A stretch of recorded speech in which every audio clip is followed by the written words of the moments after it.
भारत 1 दिसंबर 2022 से G20 की अध्यक्षता कर रहा है और लगातार बैठकों का दौर जारी है। विश्व स्तर पर भारत में दुनिया के सबसे शक्तिशाली 20 देशों के संगठन G20 के विदेश मंत्रियों की बैठक गुरुवार को सुबह राष्ट्रपति भवन के सांस्कृतिक केंद्र में शुरू हुई।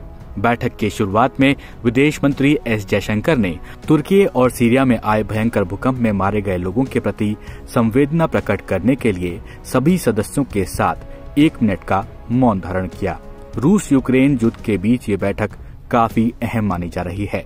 अमेरिकी विदेश मंत्री एंटनी ब्लिंकन, रूसी विदेश मंत्री सर्गेई लैवरोव, फ्रांस की कैथरीन कोलोना, जर्मनी की एनालिना बारबॉक और ब्रिटिश विदेश सचिव जेम्स क्लेवरली भारत द्वारा आयोजित इस बैठक में मौजूद हैं। पीएम नरेंद्र मोदी के संदेश के साथ बैठक की आधिकारिक शुरुआत हुई।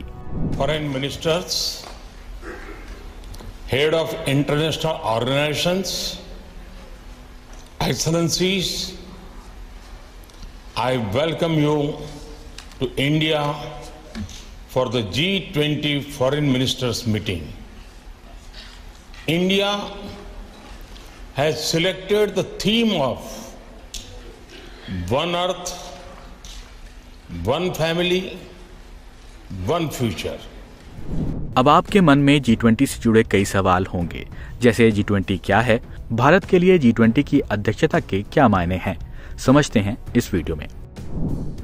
G20 एक अंतर्राष्ट्रीय संगठन है जिसमें दुनिया के 20 सबसे बड़े और महत्वपूर्ण अर्थव्यवस्थाओं के देश शामिल हैं। ये एक फोरम है जहां देशों की अर्थव्यवस्था के अलग अलग मुद्दों पर विचार विमर्श होता है।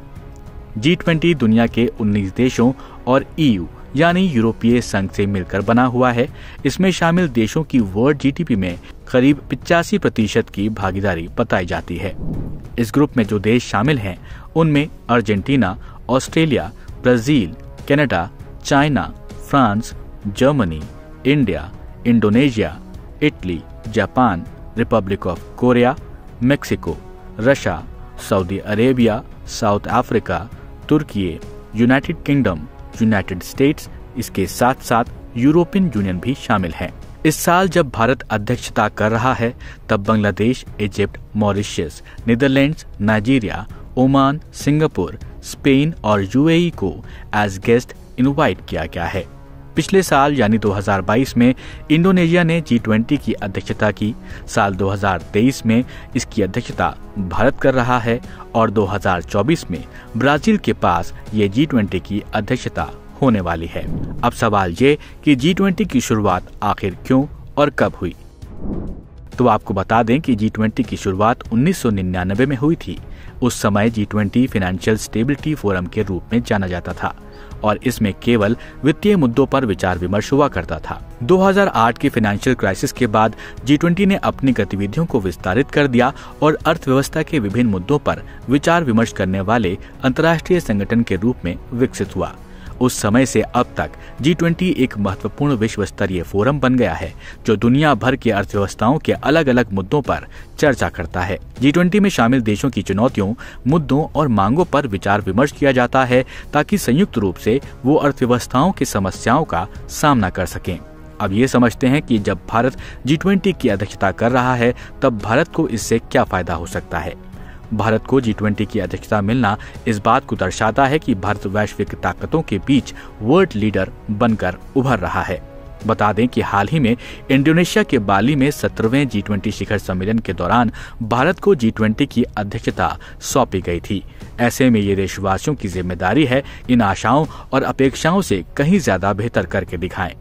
अब ये हमारी जिम्मेदारी है कि हम भारत की सोच और सामर्थ्य से, भारत की संस्कृति और समाज शक्ति से विश्व को परिचित कराएं।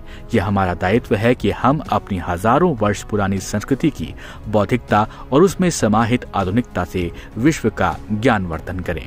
पीएम ने देश को इस अवसर का उपयोग करने को कहा था। उन्होंने कहा था कि हमें वैश्विक भलाई पर ध्यान केंद्रित करना चाहिए। G20 की अध्यक्षता हमारे लिए एक बड़े अवसर के रूप में आई है। हमें इस अवसर का पूरा उपयोग करना चाहिए और वैश्विक भलाई और विश्व कल्याण पर ध्यान देना चाहिए। चाहे शांति हो या एकता, पर्यावरण के प्रति संवेदनशीलता हो या सतत विकास, भारत के पास चुनौतियों से संबंधित समाधान है।